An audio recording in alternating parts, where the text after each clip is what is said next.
Bienvenue sur Africa 24 dans cette nouvelle édition de l'information. Voici les titres de l'actualité. Le Rwanda dans l'attente des résultats de la présidentielle et des législatives. Les électeurs se sont rendus aux urnes le 15 juillet pour élire leur nouveau président parmi 3 candidats.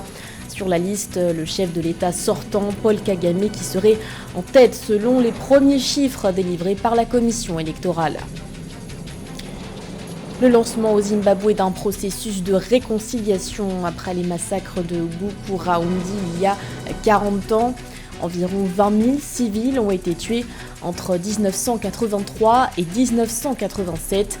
Un massacre survenu à l'époque où l'actuel président Emmerson Mnangagwa occupait la fonction de ministre de la Sécurité nationale. Et puis des avancées réalisées dans la lutte contre le VIH-Sida en Afrique du Sud. Un essai clinique a livré des résultats concluants dans ce pays qui compte plus de 4 millions de personnes infectées selon l'ONU. Les détails à suivre dans ce journal. Retour sur ce jour de vote au Rwanda. Les électeurs étaient appelés aux urnes ce 15 juillet pour les élections présidentielles et législatives. Un double scrutin qui globalement s'est déroulé sans incident majeur. Si les résultats définitifs se font encore attendre, les premiers chiffres donnent vainqueur le président sortant, Paul Kagame. Le chef de l'État serait en tête avec 99,15% des voix.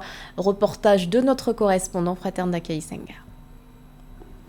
Après 10 semaines de campagne électorale des plus festives, les Rwandais sont allés voter ce 15 juillet 2024. Dans une ambiance tout aussi festive dans quelques bureaux de vote ou aussi calme dans d'autres, les Rwandais ont voté pour le président de la République et les députés pour un mandat de 5 ans. Pour moi, au Rwanda, c'était ma première fois, ma première expérience. Donc, il y a les gens qui sont chargés de guider les gens. Tout ça, vraiment, on a été bien servis. Et ça n'a pas vraiment été, ça a pas été difficile pour nous, tu vois. Donc, je suis entré et du coup, on a d'abord vérifié sur la liste, si j'étais sur la liste. Et après, ils avaient trouvé que j'étais vraiment sur la liste. Ils m'ont envoyé aux autres personnes qui étaient chargées. Donc, puis voilà, ils m'ont donné la carte. Là, il y avait 3 candidats. Alors, on m'a dit de choisir le candidat que je préfère. 3 candidats se disputent la présidence, à savoir Paul Kagame, le président sortant, aux couleurs du Front patriotique rwandais, Frank Habineza du Parti démocratique vert et Philippe Mpayimana, candidat indépendant.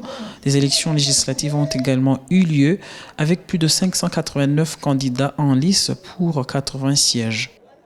Les élections se déroulent dans une ambiance tranquille. J'ai visité beaucoup de bureaux de vote. J'ai pas vu des conflits, des brigues, des personnes avec de l'excès d'alcool. Sur 80 députés, seulement 53 ont été élus ce 15 juillet et le reste le 16 juillet. Il s'agit de 24 femmes députées élues par le collège électoral conformément à la structure du gouvernement du Rwanda, de 2 jeunes députés élus par le Conseil national de la jeunesse et d'un député élu par le Conseil national des personnes handicapées. Les résultats définitifs des élections présidentielles et législatives seront publiés le 27 juillet 2024 selon la Commission nationale électorale. Dans le reste de l'actualité, l'heure n'est pas encore au dialogue entre les formations politiques et les autorités de transition au Mali. Ce 15 juillet devait marquer le début de concertation annoncée par l'autorité indépendante de gestion des élections. Si les partis politiques ont répondu présents, ils ne sont pas encore favorables aux discussions. Ces formations ont décidé de boycotter les activités du cadre de concertation. Avant de renouer le dialogue, les partis posent plusieurs conditions, notamment la libération des opposants arrêtés le 20 juin dernier ainsi que l'abandon des poursuites judiciaires engagées à leur encontre. Parmi eux, l'ancien ministre Mohamed Ali Batili, récemment inculpé pour complot et atteinte à l'ordre public notamment. Louisa Hanoun se retire de la course à la présidentielle en Algérie. La chef du Parti des travailleurs a annoncé son retrait le 13 juillet, soit à 2 mois de ce scrutin prévu le 7 septembre prochain. Un désistement justifié par, je cite, des conditions injustes ainsi qu'un cadre législatif régressif et antidémocratique. Les explications de Pauline Minka. En Algérie, Louisa Hanoun, chef du Parti des travailleurs, a annoncé samedi 13 juillet 2024 le retrait de sa candidature à l'élection présidentielle du 7 septembre 2024. La décision de l'opposante intervient au lendemain de l'annonce de la candidature du chef de l'État, Abdelmajid Tebboune, pour un second mandat à la tête de ce pays d'Afrique du Nord. Le retrait de Louisa Hanoun des élections présidentielles de 2024 est justifié parce que il faut pas courir le ridicule quand on voit que les chances de son accession à la magistrature suprême est quasi nulle. Sur sa page Facebook, l'ex-candidate à la présidentielle 2024 dénonce des conditions et un cadre législatif qu'elle juge régressif et antidémocratique. Louisa Hanoun a également déclaré que son parti ne participerait pas non plus au processus électoral de la présidentielle anticipée. Il y a un avant et un après le Hirak. Et Louisa Hanoun, il ne faut pas exagérer, en tout cas, elle reste un phénomène algérois où ça ne diminue en rien ses qualités de femme militante, combattante. Mais je pense que c'est à son honneur. Il ne faut pas courir le ridicule quand on est si mal loti dans cette course-là. Figure de l'opposition algérienne, Louisa Hanoun, âgée de 70 ans, a participé à 3 scrutins présidentiels entre 2004 et 2014 sous les couleurs du Parti des travailleurs qu'elle crée en 1990. Le déploiement de policiers kényans se poursuit en Haïti. Un nouveau contingent a quitté le pays ce lundi. 200 recrues supplémentaires sont venues renforcer la mission multinationale d'appui à la sécurité en Haïti. Une mission approuvée par les Nations Unies pour lutter contre les gangs armés qui sèment la terreur. Pour tenter de stabiliser le pays, le Kenya va envoyer au total 1000 policiers. Cette mission doit aussi permettre aux civils d'accéder sans entrave et en toute sécurité à l'aide humanitaire. Rappelons qu'un premier contingent de 400 policiers kenyans a été déployé en juin dernier. Il est qualifié de pèlerinage vers la guérison. Au Zimbabwe, le président Emmerson Mnangagwa a lancé le 14 juillet un processus de réconciliation après les massacres de Gukurahundi, une initiative lancée 40 ans après ce drame où environ 20 000 civils ont été tués. Les victimes, principalement issues de l'ethnie Ndebele, étaient des opposants au président de l'époque Robert Mugabe. Les précisions de Nathalie Mou. Le 14 juillet 2024, le président zimbabwéen Emmerson Mnangagwa a lancé le programme de sensibilisation communautaire de Gukurahundi, de l'appellation donnée au massacre contre des civils, principalement issus de la tribu Ndebele il y a 40 ans. Ce processus de réconciliation a été décrit par le président Mnangagwa comme un cheminement vers la construction d'une nation unifiée. Nous construisons sur cette fondation et cimentons notre unité afin de nous protéger contre la jalousie. C'est notre pari dans cette nation sacrée, le Zimbabwe. Environ 20 000 individus qualifiés d'opposants au régime de l'ancien président Robert Mugabe avaient été tués lors d'opérations de répression dans la région du Matabeleland entre 1983 et 1987. Le président Mnangagwa avait été mis en cause alors qu'il était ministre de la Sécurité du pays à l'époque des faits, mais il a toujours nié toute responsabilité dans les violentes répressions. À mesure que nous partageons nos histoires, les blessures du passé commencent à se refermer, permettant ainsi la guérison nationale. En 2017, le président Emmerson Mnangagwa a fait la promesse d'un processus de réconciliation et a créé des groupes de chefs traditionnels locaux chargés d'enquêter sur ces massacres. 72 chefs vont diriger des audiences contre les présumés auteurs de ces massacres. Mais certaines familles de victimes demandent au gouvernement des excuses publiques afin que le processus de réconciliation entamé soit, selon elles, abouti.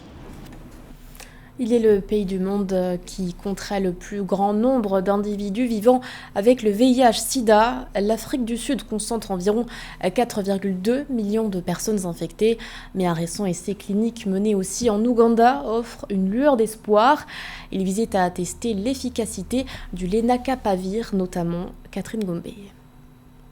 Le lycée Purpose One auquel ont participé 5000 personnes et qui s'est déroulé sur 3 sites en Ouganda et 25 sites en Afrique du Sud afin de tester l'efficacité du lenacapavir et de 2 autres médicaments vient de rendre ses résultats. Administré tous les 6 mois, le vaccin fabriqué par Gilead Sciences a démontré qu'il offrait une meilleure protection contre l'infection par le VIH que 2 autres médicaments largement utilisés dans les pays à revenus élevés. En effet, aucune des 2134 femmes du groupe de lycée qui ont reçu du lenacapavir n'a contracté le VIH. En comparaison, 16 des 1068 femmes, soit 1,5%, qui ont pris Truvada, une pilule quotidienne disponible depuis plus d'une décennie, et 39 des 2136 femmes, soit 1,8%, qui ont reçu une nouvelle pilule quotidienne appelée Discovery, ont été infectées. Une injection qu'il suffit de faire 2 fois par an pour prévenir le VIH à 100%, c'est incroyable et cela change la donne, dans la mesure où il s'agira d'une méthode discrète que les jeunes pourront utiliser sans aucune interférence ou entrave, qui les inciterait à ne pas prendre ce qui est déjà disponible. Selon les autorités sud-africaines, environ 12% de la population vivant en 2023 avec le VIH. Un taux en hausse de 19% pour les seuls adultes de 15 à 49 ans. L'Afrique du Sud compte le plus grand nombre d'individus vivant avec le VIH-Sida au monde, soit près de 7 millions d'individus, les femmes étant plus vulnérables que les hommes. D'après le ministère de la Santé, une femme sud-africaine sur 4, entre 20 et 29 ans, est infectée par le virus. Nous avons constaté une protection très efficace contre le VIH dans cet essai de phase 3. Mais il est toujours important de mener ces essais dans les communautés où ils sont vraiment nécessaires. L'Ouganda et l'Afrique du Sud, ainsi que la partie orientale et centrale de l'Afrique, connaissent encore une forte incidence du VIH, en particulier chez les jeunes. La grande question en suspens reste celle de l'accès aux médicaments. Le laboratoire Gilead facture $42,000 par patient et par an pour du lenacapavir aux États-Unis où il est approuvé comme traitement du VIH. Pourtant, le budget actuel de l'Afrique du Sud pour la PrEP orale est d'environ $40 par patient et par an. 27 médailles d'or, 7 d'argent et 5 de bronze. C'est le palmarès du Cameroun qui a remporté la 14e édition du championnat d'Afrique de karaté zone 4. Les Lions se sont imposés à la première place du podium devant la République démocratique du Congo et le Congo. Compte rendu de cette performance avec Séverin Doku. L'ambiance au gymnase de Mfandena à Yaoundé était folle. L'ensemble des athlètes ayant pris part au 14e championnat d'Afrique zone 4 de karaté ont célébré à l'unisson la victoire du sport qui a consacré le titre de champion d'Afrique centrale aux Lions indomptables de karaté qui se sont hissés à la première place du classement général avec 39 médailles dont 27 en or, 7 en argent et 5 en bronze. Satisfait total pour la team Cameroun qui se projette déjà sur le prochain championnat d'Afrique du 2 au 8 septembre 2024 en Tunisie. Travail accompli, nous y avons mis beaucoup de nôtres et par la grâce de Dieu, nous avons pu faire le résultat qui est celui-ci, d'être premier d'Afrique centrale, une fois de plus. On avait le cap de 25 médailles en or et nous avons rapporté 27. La joie est immense dans la maison, la Fédération camerounaise de karaté. Donc cette compétition en région centre nous a permis d'avoir le niveau de nos athlètes. Nous allons rentrer travailler après le repos que nous allons accorder aux athlètes pour préparer ce championnat d'Afrique. Et nous espérons faire mieux au championnat d'Afrique. Les léopards du karaté de la RD Congo, jusqu'ici vice-champions d'Afrique zone 4, n'auront pas réussi à faire mieux face à la suprématie camerounaise sur le tatami. Ils restent deuxième devant le Congo avec un total de 17 médailles dont 6 en or, 6 en argent et 5 en bronze. Dans le reste du classement viennent le Gabon, le Burundi, le Tchad et la Guinée équatoriale. Cette compétition revêt un enjeu majeur, celui de l'amélioration du ranking des athlètes dans la perspective d'une participation au championnat d'Afrique de la discipline. Chez moi, on ne perd pas. Chez moi, on apprend. On ne perd jamais. Je n'ai pas perdu. J'ai gagné une médaille en argent. Je n'ai pas perdu. C'était très bien, en fait. Pour moi, c'est une fierté. Je vais encore aller retravailler pour donner le meilleur de moi. Oui, c'est une moisson méritée parce que nous avons pris tout le temps de préparer cette compétition. Malheureusement, la compétition étant ce qu'elle est, nous pouvons aujourd'hui nous targuer la poitrine en tant que deuxième de cette région. 70 athlètes issus de 7 pays ont pris part au championnat d'Afrique zone 4 de karaté tenu du 10 au 15 juillet 2024 à Yaoundé. En attendant la commission d'annotation, les athlètes camerounais peuvent savourer le goût d'un triomphe mérité. C'était le journal de la rédaction. Merci de l'avoir suivi. L'actualité continue sur Africa 24.